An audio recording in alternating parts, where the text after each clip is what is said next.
Hey guys, this is RenegadeGamer45 here coming to you with the first review of the first major release of 2013, and that is DMC Devil May Cry the reboot by Ninja Theory.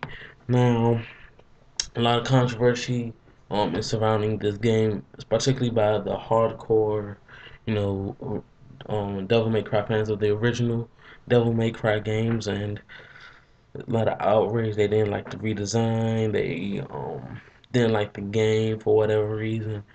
Um, I've played through this game, beaten it, and all I have to say is this game is the right way to kick off 2013. 2012 started off a really sluggish start. It was not until maybe March until we really got a really good game.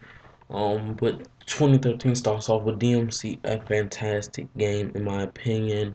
Um, First of all, let's just give you an overview of what the game is. The game Devil May Cry is just a normal hack and slash game. You get combos and throughout this game you will gain upgrade points if you can put it into different skill sets. And how they break it up is they do it by weapons, so each weapon has a different skill you can learn from, including like natural abilities for yourself, like being able to jump higher or do different type of things like different invades.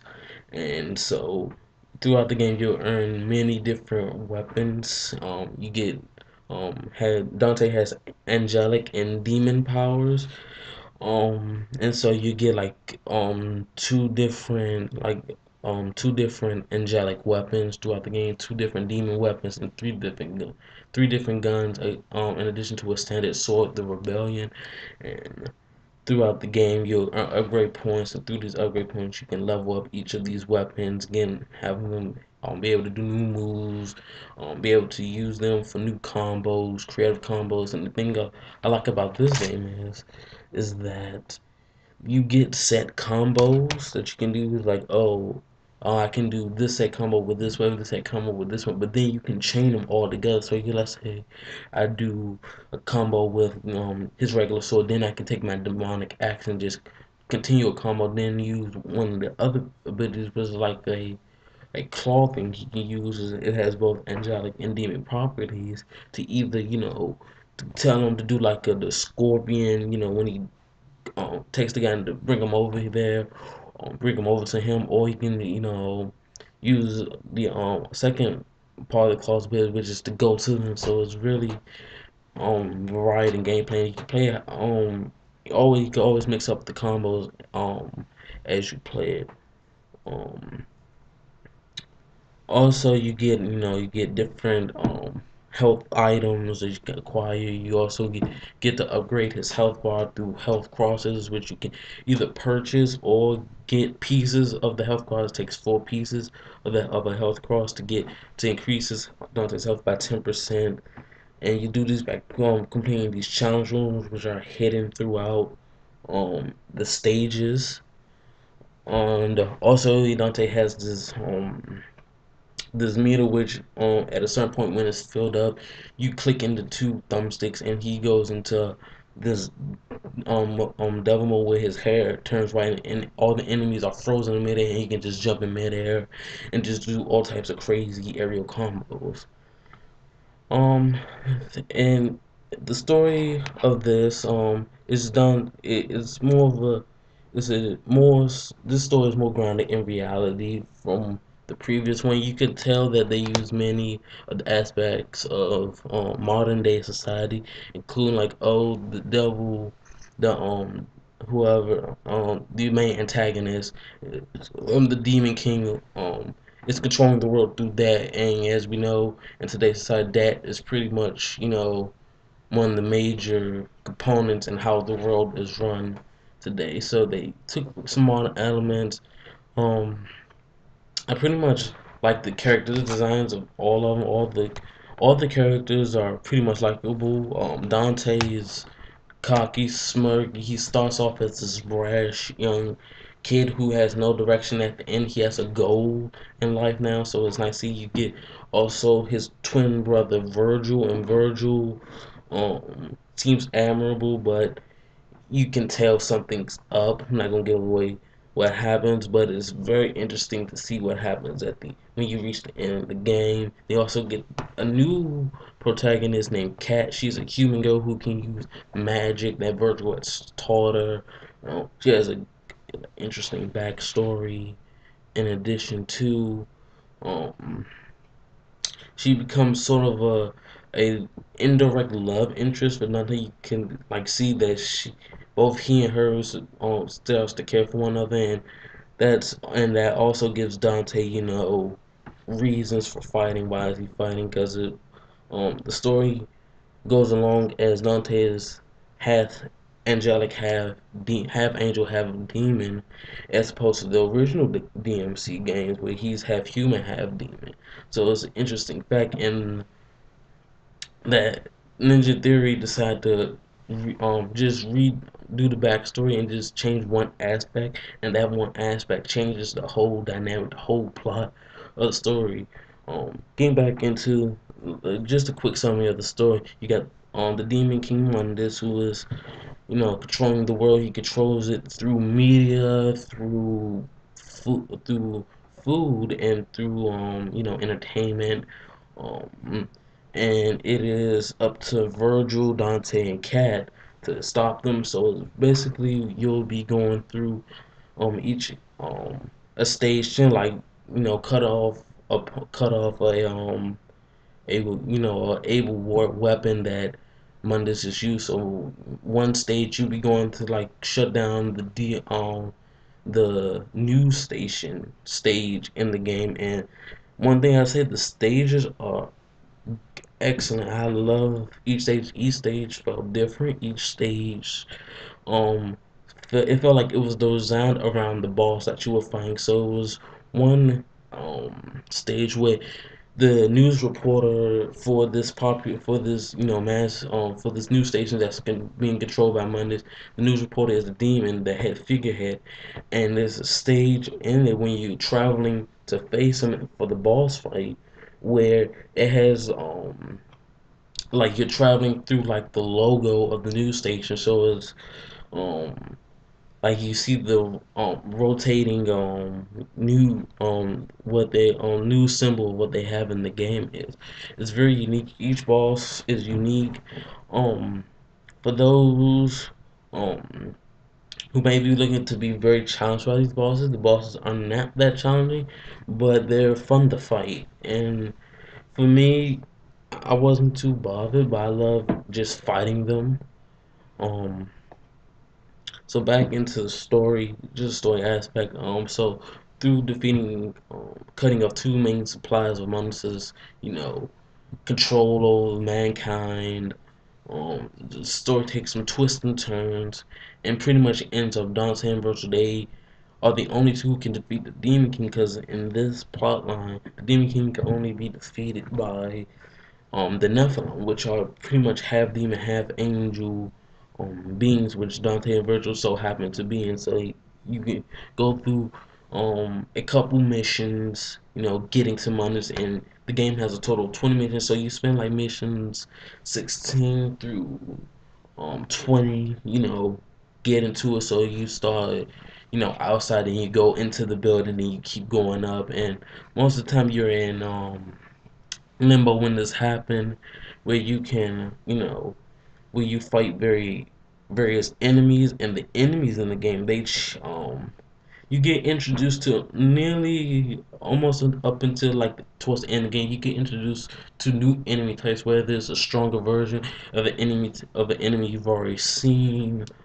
um, or a different enemy that requires different methods to defeat it, because it's one enemy where it certain enemies may grow be red or blue. Then that means you have to use either your demonic powers, your angelic powers to defeat each each enemies, and so that creates a level of challenge to the game, because you might be stringing together a good combo on one enemy, then all of a sudden this other this enemy which can only use certain demonic power, you got to be aware that you have to use your angelic powers, or you might mess up your combo, or just or pretty much drop your combo and get hit during during the sequence.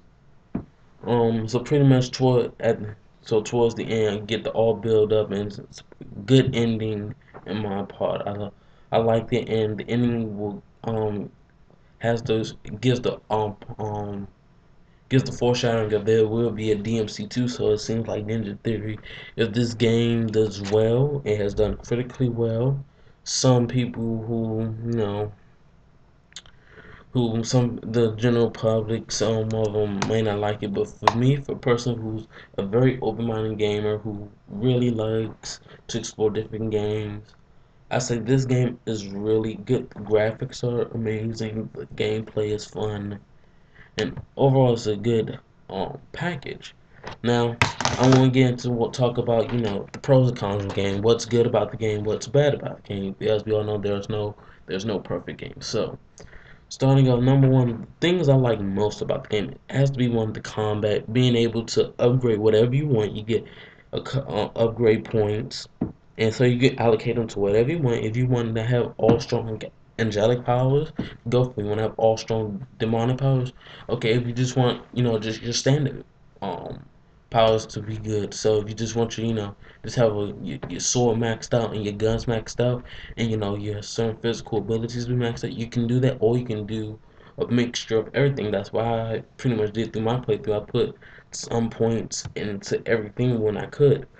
Um, I love the stages. Like I said earlier, I love each stage. I never felt bored of each stage. I felt each stage was pretty pretty fun, pretty entertaining. Um, I also love the story. The story had me hooked. I love Dante's character. I pretty much connected with pretty much all of the protagonists in the game. All three of them, Cat, Dante, and Virgil. They all were good, all convincing. I felt Dante's evolution from this, cocky, young man who has no desire in life. All he did prior to meeting his twin brother is drink, had sex with various girls, and killed a demon from time to time. So, um, also like the boss battles. The boss battles were fun. They were varied. You had to do different things to defeat each boss. So whether it be, using a different weapon to beat each boss. Um, also, also I just overall enjoyed the presentation of the game. It was very I love the graphical style. I love how they portrayed each stage. So it felt like each stage is different. I feel like having you do combat in limbo allowed the artists of the game to be creative, and so like, okay, we're going to do a stage, let's say in a nightclub, and in this stage you see like music notes swirling around the air to that effect, like you're actually in limbo. So it was very entertaining. Now the things that my gripes about the game, the cons. One will be there are some technical problems with the game. Not many, but they're noticeable. You got sometimes you get frame rate skips. It doesn't happen often. Happens a little bit, but you can notice them when they happen. There are also popping issues. Sometimes something will things won't load right away, so you might see like when you first load it go into a room, something might not, like a wall might not be loaded all the way, but then just a second later it's there. Um, what else? Not too much. Meaning that there's no lock-on system, and that can get frustrating at times, especially when you want to target a specific enemy. Like you want to, like let's say you want to get this big enemy out the way first. It's really hard to target them. So the fact that there are some technical issues, there are some, not being a lock-on feature in the action game, not be able to, select who you want to play at all times, can be frustrating. But outside of that, really nothing else I can see wrong with the game. And some may say it's too easy. Yes, it's too easy, but You do have a difficulty mode. You can go to the hardest difficulty, and when you beat that, um you get to um you get to go you get a harder difficulty level, and each time you beat the game on a harder difficulty, it unlocks new difficulties, and then later on after you beat it on the hardest difficulty mode, which is it's two more after, like it's hard, so it's two more, and these have a twist. So one difficulty is, okay, all the enemies die in one hit, but you also too. And then the one that's after you beat the game on that, then it's one where, okay, all the enemies are tough, all the enemies are strong, be mixed waves of enemies, but you will die in one hit. And I was like, oh, that's an interesting take. So you get replayability. The game is about, it took me 9 hours, and about 9 hours 45 minutes to beat the game, and that's with me going throughout the stages. Also, in each stage there's a lot collectibles you can get. So you get lost souls, and these souls give you what currency, red ores, which are your currency, but you can buy, um, gold ores, which can help you. So if you die, you can just use a gold orb to resurrect you immediately. Health stars, which can replenish some of your health or all of your health. Um, there's also keys throughout each stage, um, and you won't be able to collect every single thing on your first playthrough because was I believe was what meant for this game is you're supposed to replay this multiple times, because doing your at least one more time, because doing after you beat it the first time you get all these weapons which can help you open these optional rooms, which gives you these keys, and these keys can be used to unlock these challenge rooms. And these challenge rooms, once completed, you can get either a quarter of a health cross, or a quarter of excuse me, I don't remember the name of what it's called. A devil trigger, a quarter of a devil trigger cross, which is Dante's, ultimate move where you press both sticks down. All the enemies freeze in midair, and so and these crosses increase the respective bars for Dante's health and the devil trigger bar. So out of everything that's pretty much out there in the market right now, I say if you're a fan of the Devil May Cry series and you're not one of those fans like, oh, this game is not like the originals, and you're not willing to give it a chance, this game probably would be not for you. But if you're a Devil May Cry fan, it's like, oh, Devil May Cry, we haven't had one since 2008. Devil May Cry 4 came out. I've been waiting for a new DMC game. You will love this game.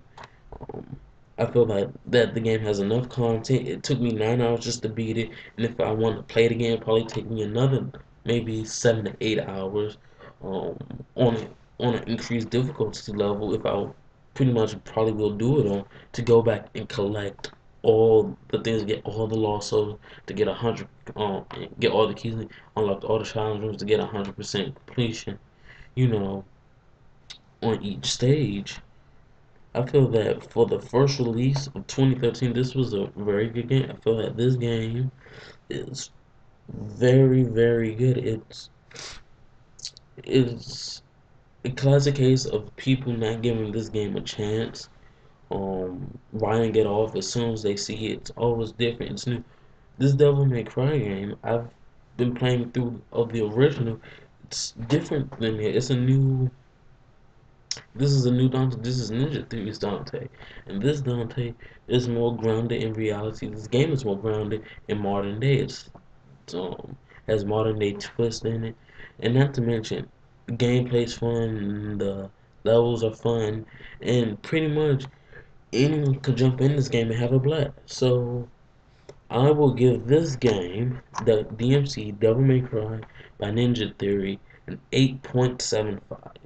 Um, I feel that it was good. It was an excellent game. I feel that the lock on feature can be frustrating, especially when there's times in the game when they put you against these really hard enemies and you want to like try to focus on them, and you end up attacking a weaker enemy. Um, is a bit of a problem, and then not to mention that there are some technical issues with this game, being that sometimes there may be frame rate skips. Um, and also popping issues. But outside of that, the game is solid. I will recommend it to anyone. This game is fun, good bang fee, but you get at least 2 good playthroughs out of it, plus DLC coming, future DLC coming to the game. Um, well, that's all I have for you today in this review. Stay tuned for the next review, guys. Thanks.